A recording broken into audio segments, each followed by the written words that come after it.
we've created this new search bar, this new search area where notice I can see recently searched, popular searches. I can keep scrolling down. I see my portfolios here.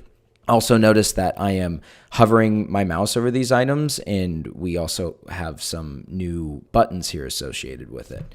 I can also go down here, scroll down more. I'm now in a premium portfolio here, premium screens.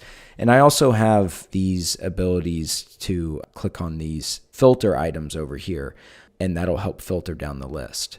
Now, depending on the item that we're looking at, whether it's a stock / an equity or a portfolio or a screen, we're going to see different features here. So for example, if I was searching JBL, I can see the last price change as of the last close on here. So this is giving me a little bit more informed decision or information before I click on the stock. It may help me say, oh, maybe I want to look at TSM or Google was up.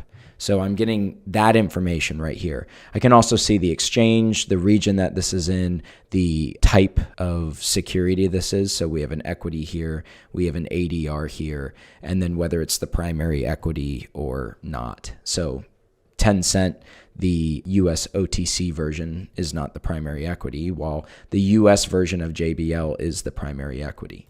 Now, if I click on this, this takes me to the historical chart like normal. If I open this up again, by the way, I also open this up by hitting the / on my keyboard. So at any point in time, I can just hit the / and this pops up and I can start typing. So clicking on it does the blue button, which is charting it. And so we can also see go to portfolio and chart down here. So clicking on it or just hitting enter is going to always default to this blue button. But in the case of stocks, I also have the ability to click over here under open section and click forecasting, for example, and that will take me straight to the forecasting section for the stock that I clicked on. Now, the other thing that I like is if I know a portfolio name, right now on the old app and even on here, I can click here, find it in here, maybe type it in here, and then click it. But the nice thing about this new section is if I know my portfolio name, I can type in testing and it's highlighted. I hit enter, and then now it just takes me to that portfolio. The same thing for screening. So I know there's a GARP screen. Notice there are a couple matches here. So I could go to this portfolio or I could even go here. If I click this, it takes me straight to the actual screen itself.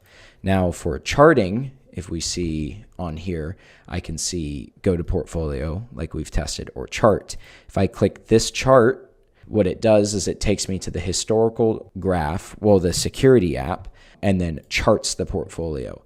So now this portfolio toolbar is found by hitting that chart button in this new search that we have. And then now I can still go through my portfolio like normal. Or if you're under portfolios and you just go to a random portfolio and you click on a stock from here, this now charts from here. So you can chart a portfolio in two different ways. And then if you want to stop charting a portfolio, you just click that. So then the way to reopen that toolbar would be by clicking here and hitting chart on one of these portfolios.